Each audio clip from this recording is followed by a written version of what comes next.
Assalamualaikum warahmatullahi wabarakatuh. Perkenalkan, nama saya Nilam Sukma dengan NPM 203404516037.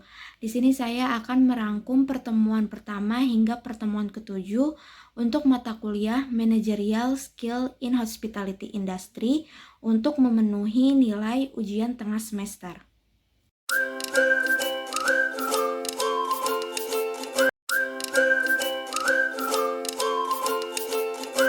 Pertemuan pertama, pengertian manajemen skill atau manajemen keahlian, yaitu kemampuan untuk mengorganisir, memimpin, dan mengelola pekerjaan serta tim. Biasanya kemampuan ini harus dimiliki oleh seorang manajer di dalam tim. Keahlian-keahlian dalam manajemen skill yaitu keahlian teknis atau technical skill, keahlian berkomunikasi dengan berinteraksi dengan masyarakat atau human relation skill, keahlian konseptual, keahlian dalam pengambilan keputusan, dan keahlian dalam mengelola waktu atau time management skill. Manajemen skill adalah sebuah soft skill yang umumnya didapatkan dari pengalaman ketika memimpin suatu kelompok. Contoh beberapa soft skill yaitu komunikasi, problem solving, kepemimpinan, adaptasi, dan etika kerja. Pertemuan 2, komponen konsep diri. Konsep diri adalah sebuah istilah dalam psikologi yang merujuk pada bagaimana seseorang memandang, memikirkan, dan mengevaluasi dirinya sendiri. Dengan kata lain, menyadari diri sendiri berarti memiliki konsep mengenai diri sendiri. Komponen konsep diri yaitu citra tubuh, ideal diri, harga diri, dan peran diri. Jenis-jenis konsep diri yaitu konsep diri yang positif dan konsep diri yang negatif. Faktor-faktor yang mempengaruhi konsep diri yaitu kegagalan, depresi, dan overthinking.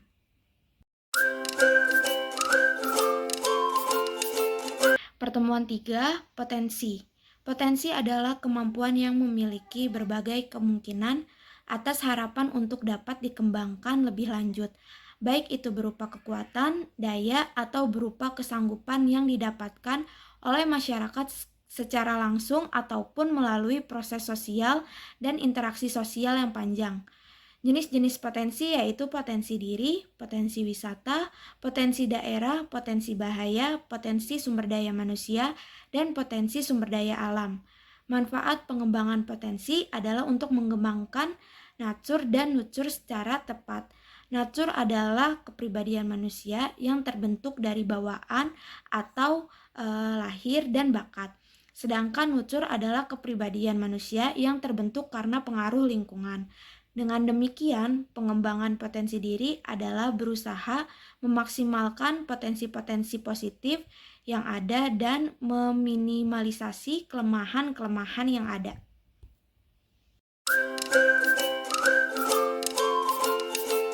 Pertemuan keempat, manajemen waktu.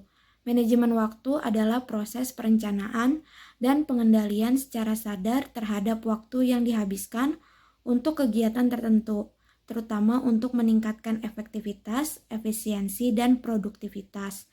Manfaat dari manajemen waktu yaitu meningkatkan produktivitas efisiensi dalam pekerjaan, meningkatkan kepuasan pekerjaan dan peningkatan peluang, mengurangi kadar stres dan tekanan, dan mencapai target dan tujuan.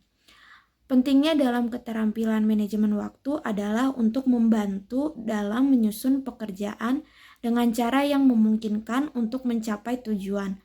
Menyisihkan jumlah waktu tertentu per hari akan membantu menyelesaikan langkah-langkah yang diperlukan untuk mendapatkan pekerjaan karena memiliki beragam tanggung jawab untuk membantu perusahaan mencapai tujuan tertentu.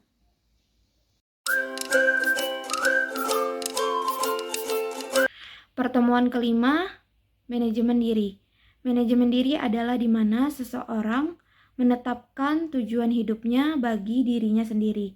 Ia harus mengatur dan mengelola dirinya sebaik-baiknya untuk membawanya ke arah tercapainya tujuan hidup, dan itu pun juga segenap kegiatan dan langkah mengatur untuk mengelola dirinya. Dimensi manajemen diri yaitu pikiran, tubuh, perasaan, dan spiritual.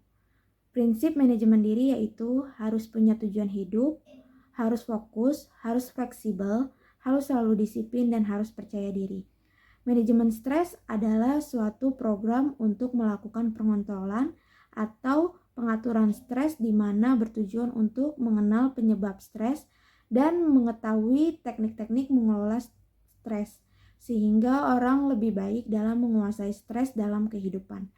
Faktor yang menyebabkan stres yaitu faktor biologis, faktor psikologis, dan faktor lingkungan. Pertemuan ke-6, kepemimpinan. Menurut Robbins tahun 1991, kepemimpinan adalah kemampuan untuk mempengaruhi suatu kelompok ke arah pencapaian yang kelompok, dan efektivitas organisasi tergantung pada kualitas kepemimpinannya. Kepemimpinan mempunyai prinsip dan dasar kepemimpinan. Contohnya, seorang pemimpin haruslah memberikan teladan yang baik bagi bawahannya, selalu bertindak dan bertutur kata yang bisa memberikan contoh yang baik, yang bisa merangsang para bawahannya untuk bersikap seperti pemimpinnya. Sifat-sifat kepemimpinan yaitu jujur, disiplin, inovatif, dan cakap. Tipe-tipe kepemimpinan yaitu otoritaris, karismatis, dan tipe demokratis. Karakteristik kepemimpinan yaitu pemimpin harus peka terhadap lingkungannya, harus mendengar saran dan nasihat dari orang di sekitarnya, dan pemimpin harus menjadi teladan dalam lingkungannya.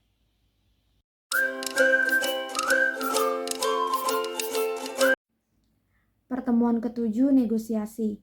Bernegosiasi karena kita memiliki sesuatu untuk kita tawarkan atau menginginkan sesuatu dengan persyaratan yang berbeda dengan pihak lain dan menginginkan hasil yang menguntungkan.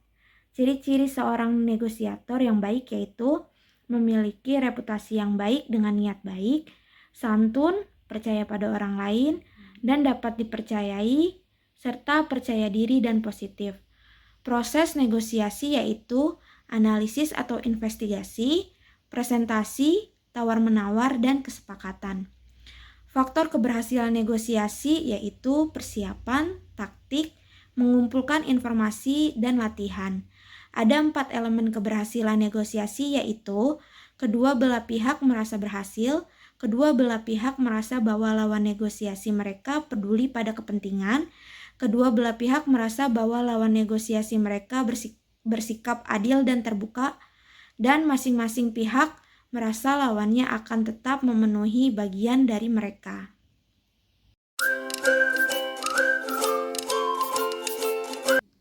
Kesimpulan pembelajaran dari pertemuan pertama hingga pertemuan ke-7 ini mencakup beberapa aspek yang berkaitan skill manajemen dan talent management untuk karyawan maupun lembaga pemerintahan dan perusahaan swasta.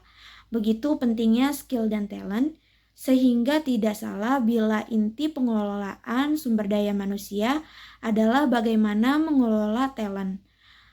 Mengelola manusia dalam konteks organisasi berarti mengelola manusia agar dapat menghasilkan kinerja yang optimal bagi suatu organisasi.